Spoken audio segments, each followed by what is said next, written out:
Hello everyone, I hope you are doing well.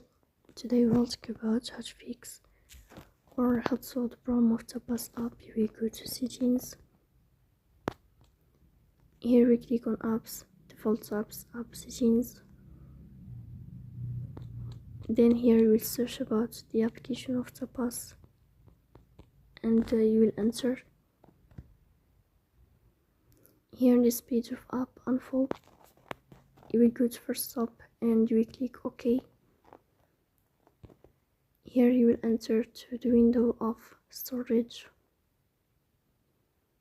Then we click on clear cache.